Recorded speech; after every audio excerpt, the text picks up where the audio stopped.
Hey y'all, welcome back to my channel. I said hey. Welcome back to my channel. I'm comedian Jazmyn W. Welcome back to my channel. I don't know if y'all know, and you probably don't because you might be new here, but my videos be good. So if you haven't subscribed, go ahead and subscribe. If this is your second time watching my video, honey, and you haven't subscribed to my channel, but you came back looking, baby, you worse than Anthony. Make a move, honey. Okay, so go ahead and subscribe to my channel. My videos be good. Y'all know I like to jump right into it. But first, I must let you know that I have a podcast called Colored Couch Conversations, where I sit down with women of color and we have intimate conversations on my virtual couch. This week, I had my friend Taylor on. She is a creative. She works at one of the largest media companies in the world, and she is a wine expert. The episode is called COVID Breakups and Cabernet, I believe, or something like that, honey. Chardonnay, Cabernet. But she taught me about wine during the episode, and we had a real conversation around relationships. Sure did. Woo! It's a good episode, so check it out. You can find it right here on my YouTube channel. Also, I must let you know that I'm having a Kiki Get Ready With Me. You can buy tickets on comedianjazmynw.com or click the link below. Listen, I used to be a makeup artist, so we're gonna Kiki and we're gonna you're gonna watch me get ready. You can get ready with me and ask questions about your makeup bag. Right now, I think I only have about 15 to 20 people coming. There's still 20 more tickets left. So yeah, come along. The tickets are $3.50, and some of y'all don't even know how to do your eyebrows, so go ahead and buy a ticket. Okay, anyway, let's get into it. I think this is episode 8 of Ready to Love. Now, you know what? I like the fact that the groups are getting a lot smaller. We're getting to know everybody on the show a little bit better, their strengths, their weaknesses. So let's go ahead and start. I want to start today's episode with some observations. Girl, get to it. First of all, is this a new intro song? I'm ready. What was that? I had never heard that before. Did y'all hear that? Was that a mess? This is a new intro song. I know it's taking me a while, but I'm ready. I don't like that. I'm sorry. Y'all need to get Tamar Braxton or somebody up in here to write this, hun. Okay. Because we need to rewrite this song, Oprah. Oprah, who wrote this song? My nephew wrote it, baby. Okay, figures. Anyway, listen, y'all know Nephew Tommy be getting on my nerves. Right. We saw a lot of Nephew Tommy this episode. Nephew Tommy talking about, I get a little homesick. And when I get home, where are you from, Nephew Tommy? Aren't you from Texas? What do you mean? What are you talking about? Like, ain't everybody here from the South except for Joy? Like, who's homesick? What are you talking about, Nephew Tommy? Oh my gosh. I don't believe Nephew Tommy cooked nothing. My mama said he put his chicken on the grill and his chicken already looked cooked. What? He did. And why is Nephew Tommy cooking anyway? Where's the budget? I don't want Nephew Tommy cooking any of my food. I want a little caterer, okay? I would prefer Edwin over Nephew Tommy in an apron cooking. Period. Let's start with Adriana. Adriana went on a date with Peanut in the beginning of the episode. They started taking photos of each other. Why were these the worst quality photos I had ever seen in my life? Baby, Adriana, how you gonna be with a man you can't even capture his peanutness? Babe, she took a picture of the back of his head. Then she took a picture of him walking up like he was about to kidnap her. What are we doing and why are we doing it? I did not know. I found out during that conversation that Adriana had a son. She hadn't mentioned that not one time on the show that we had ever seen. So Peanut has a son and Adriana has a son. So their family, blended family together would make 2 children. And she said she's okay with that, which is cool. I didn't know Adriana had a son. I don't know. I kind of feel like we don't even really know a lot about Adriana because she's busy smiling and giggling and flirting, and nobody's asking her the real questions because she's hypnotizing all of the men with her smiles and giggles. Moving on to Peanut. Listen, Peanut has a really good personality. He be in the comments. Shout out to Peanut in the comments, honey. Go to Peanut Luxury Vehicle registration on YouTube. Girl, what? Child, because he be selling cars on here. I didn't really have much to say about Peanut this week. The only thing I wrote down is, Peanut, what was up with this cutoff jean vest jacket you had on? Is this Omarion's jacket or what's going on? Throw that out. Throw that away. People are not going to tell you the truth because there's a certain point when you hit 40 or something like that, you got to figure out what's up to date. Because I'm pretty sure he done had that cut off vest jean jacket with the frayed edges since he was in college, honey. And he used to shimmy to all with the shoulders out and everything like that, honey. But no, we don't. Is it hot or is it cold? Next, let's move on to Winter. Winter want everybody to fight for her. Oh my gosh, Winter. What I think she means is that she wants a guy to really show interest in her and only her. I do agree with the fact that when Anthony came up to Winter towards the end of the episode and he said, you know, y'all intrigued me. She said, I don't want to hear about anybody else, just me. Don't be coming up to me talking about, well, both of y'all fine and both of y'all intrigued me. I don't care about if you like another person at all. I don't know what it is when she's like, oh, I want somebody to say, oh, this is my woman, or yeah, let me talk to you. Oh, hold on, brother, let me grab her for you for a minute. Let me grab her from you for a minute. What? Like, no, let's just let all of that go and just build a genuine connection with somebody. Why do they have to always be tugging at you? It's a security thing, you know, to constantly want somebody to show that they're interested. During this type of process, I understand. But in real life, it's like, okay, you're going to need to be reassured over and over. And I think that Winter will need to be reassured pretty often in a relationship. I am a little bit like that. Like, I do like for my husband to let me know that I'm cute. Real cute. The baddest, honey. Fire. On fire. Desire, honey. Luscious. Sexy. Luxurious. All of those things. But, you know, I had to learn after a while. It's like, okay, at some point you just have to know that they think that way about you. And then sometimes you're going to get compliments. It's not going to be an everyday thing where somebody tells you that you bomb every day. Like, that's not really realistic. Let me know what y'all think. I feel like this episode is kind of boring. Denise, first of all, everybody love to hate on Denise, but she has probably the best personality on the show. Out of men and women, Denise has the best personality, hands down, of anybody on the show. Okay, she's fun, she's playful. What do they say when you do something at the last minute? She's spontaneous, you know. Girl. She is a straight shooter, she's honest, she's been through stuff. Honestly, the pickings are slim. But I think, you know, she really deserves somebody great because she has a really great personality. I feel like Denise is one of the only women. Denise and Joy are the only two women we've actually heard have a conversation about themselves, about others, and it's just, you know, they have their guard down, and everybody else doesn't. Rashid might even have his guard down, maybe Edwin, but everybody else got their guard up. I don't understand why, honey. I don't know if it's because it's TV. I don't know if it's because y'all 50. I don't know what it is. Anyway. Moving on to Joy. Now, y'all know I love Joy a lot, okay? I think she's intelligent. I think she's beautiful. The only thing that annoys me about Joy... Here you go. ...is this hair, baby. We have to do something about it, okay?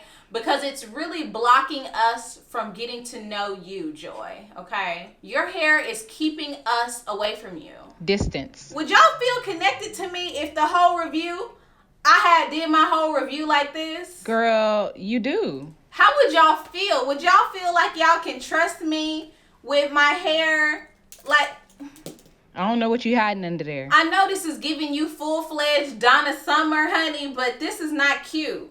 We got to do something about this, Joy. Joy and Jay had a really cute date. I observed a few things about the date, okay? Joy said Jay is a vintage red wine with chocolate notes. I say that Jay is a dry, vintage, aged Syrah. No shade. Listen, I think Joy's adorable. I don't think that Jay is into her. And if he is, he's doing a really bad job at showing it. For example, if you go back and watch the episode, first Jay kisses her on the cheek. Why are you kissing me on the cheek? Why? Then she goes in for the kiss. And if you notice, Joy was using tongue and Jay wasn't. And then after the kiss, Jay says, oh, you got me here about to clutch my pearls. Which is not something you say when you're feeling somebody. You don't say, oh my God, I'm here clutching my pearls. That's kind of what you say when it's kind of like, Girl, what? Like, if my husband kissed me and I was like, oh, I'm clutching my pearls, it's kind of like, I'm trying to get away from you too. But when you kiss somebody and you're into them, you say, oh, that was nice. Or you don't say anything at all. Or you say something sexy, honey, or something. Not you clutching your pearls. I don't think he's that into Joy. I don't. He kissed her as hard as he could with his mouth closed. And that shows me that he's not into it. My opinion. Everybody in the comments is saying that Jay's a player. He's 40 and he's single. He has to be. I do think he's the best catch as far as maturity and everything like that. I don't know what his point of being on the show is, though. I don't. He hasn't promoted a thing.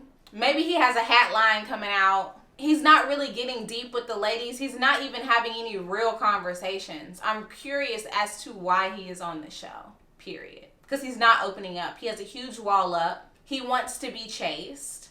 What's up with all of the men saying, tell me what kind of wine am I? Tell me, what do you like about me? No, you tell me what you like about me and move on.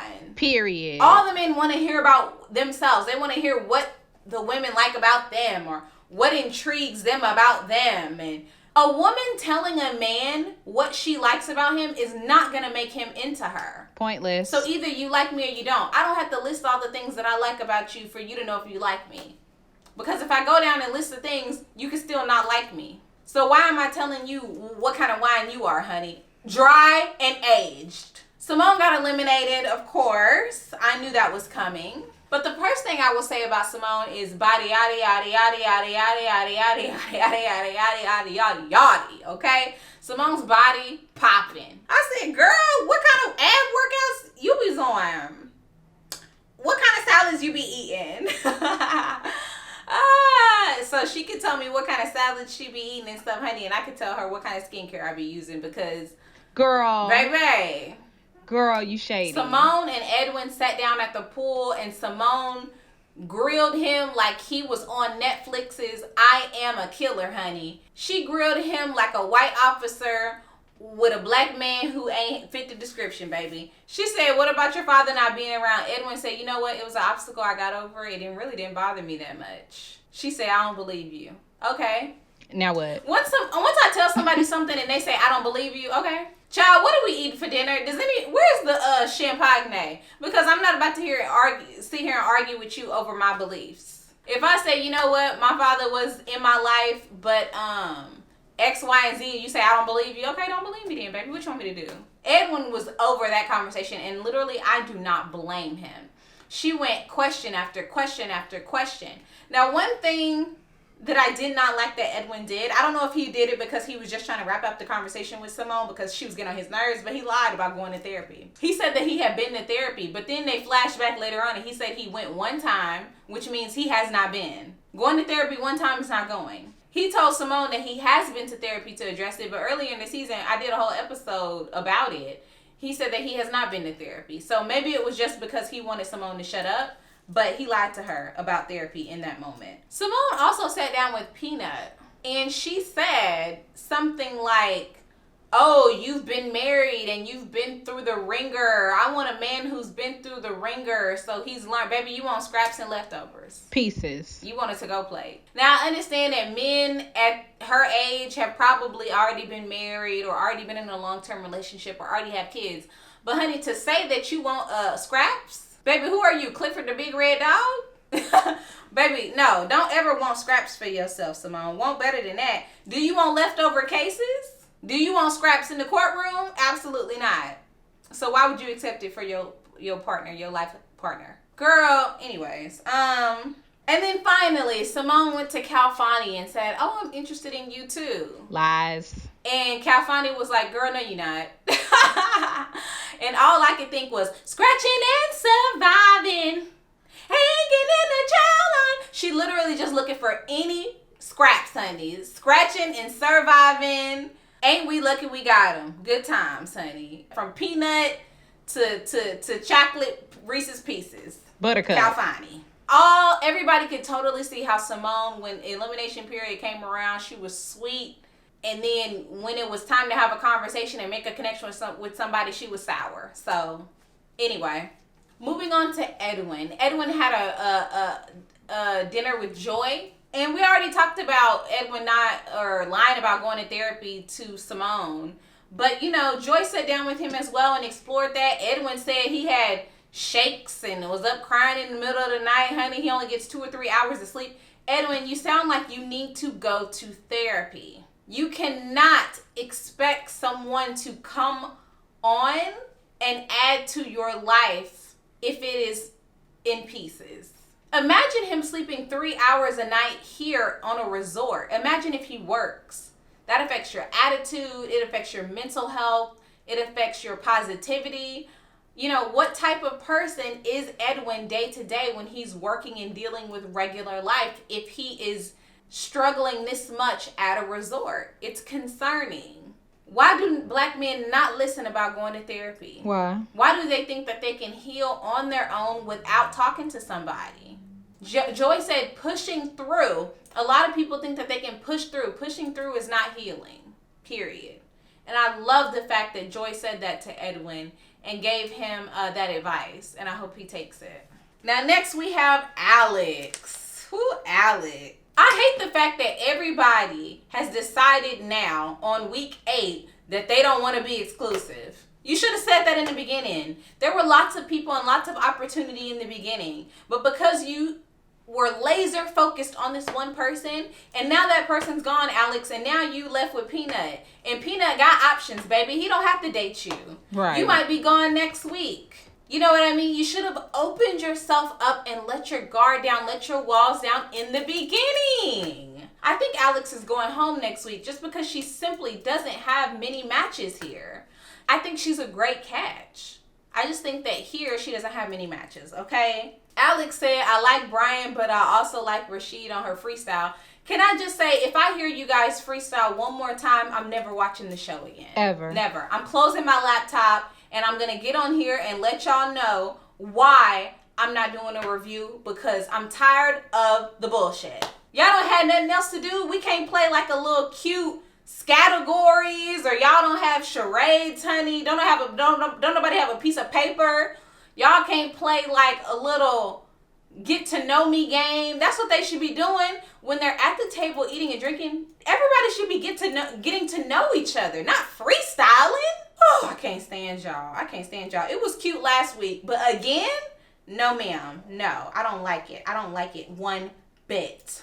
Alex and Brian sat down and had a conversation that solidified what we all think when we watch them is they're not compatible. At all. First of all, they say Brian won't stop joking. Brian needs to be with somebody who appreciates that. A jokester is not about to stop joking. And when you tell somebody to stop joking, that means you're telling them to change their personality. Brian 50, he not changing. Nephew Tommy told Alex, if he wants to change for you, he will. No, he's not. Meet somebody you like as is. Nobody's changing for you at this age. If Brian jokes too much, he need to be with somebody who likes to laugh. And Alex is not that person. Alex didn't even make eye contact with Brian. If Alex was watching this, I would say my one piece of feedback for her is you have to look at somebody when you're talking to them. How you plan on making a connection, even if it's not romantic, even if it's just a momentary connection with somebody in that moment, in that conversation, how you plan on doing that if you won't even make eye contact? Let me know, please. You looking straight and saying, well, that's not going to work. You need to make eye contact. It's very important to do that. Somebody has to look into your eyes to feel what you are saying, your emotions behind what you're saying. So, anyway, child. Message. Brian has never been in love because he's too busy looking cute to settle down. He's too busy making jokes to settle down. He has spent his time not looking for love, but probably putting women that he meets to bed and getting them pregnant and having kids, honey, and doing all of that. He has spent his time doing that instead of really, really trying to get to know somebody for who they are. And now he's single. And I don't think Brian wants to be in a relationship. I think he likes being single. And if he likes that, fine. I think he's on the show for exposure, honey. I'm glad he went home this week. I don't think there's a match here for him. And his wig was starting to lift up anyway, child. This was time for him to go, because if he had stayed one more week, honey, the little edge at the front might have been up a little bit. I don't know. So I'm glad he went ahead and went home so he can re-up. Finally, Anthony. I don't think we talked about Calfani. I think, Calfani was eating this episode. He kissed Adriana last episode, which I don't remember seeing them actually kiss. I remember them on the couch having a conversation. I don't remember seeing them kiss at all, but he did. Calfani, he cool, and he let it eat. That boy can eat. That's a big boy. Anyway, finally, and Anthony. When Anthony comes on the TV, honey, I get... Ooh, child, I need a nap and a blanket. I get to falling asleep. And then he wanted to come finally this episode and say, I know what I want. I'm going to get what I want. No, you're not. Because I don't know what it is about Anthony. I don't know if he hesitant on being in a relationship in general. I don't know what his problem is. He's just not motivated to find love at all. Nephew Tommy told Anthony, every woman wants to be chosen. You have to choose. And I don't even think Nephew Tommy was saying you have to choose one of the ladies. You just have to choose. You have to go for the girl that you're feeling. Did you hear when he told Denise that he liked her? He was like, yeah, I like you. This is not the 40s, Anthony. You can't just walk up to a woman and say, I'd like to marry you. And she say, oh, I'd like to marry you too. That ain't how it work. You gotta put in some work, Anthony. What's wrong with you? Why are you not motivated to find love, but you came on a show about love? He has his walls all the way up. He's boring. He literally don't be saying nothing. Have you ever just had somebody start a conversation with you, or just had a conversation with somebody and they literally don't be saying nothing? Not for long. And I can see all his bottom teeth when he talk. Child, anyways. I really think that the woman going home next week is probably going to be Alex, because she hasn't made a connection with anybody. The last thing I want to say on this episode is, did y'all see that rat commercial? Girl. Where the rat was feeding the other rats the stuff that killed him and they had all fell dead, honey. That was funny. It was. That was like something I would write. Anyway, listen, that's all the comments that I had today. This episode was okay. I didn't think it was that entertaining. But as far as Brian and Simone going home, I think those are really great choices, okay? I don't remember who I predicted to go home last week, but y'all let me know if I was right. Y'all already know what to do. Subscribe to my channel. I can't wait to see your comments. Let me know who you think is going home next week. And let me know what you thought about this episode, too. It was a little boring, but there were some good moments. So I can't wait to see your comments. I'll see y'all later. Bye.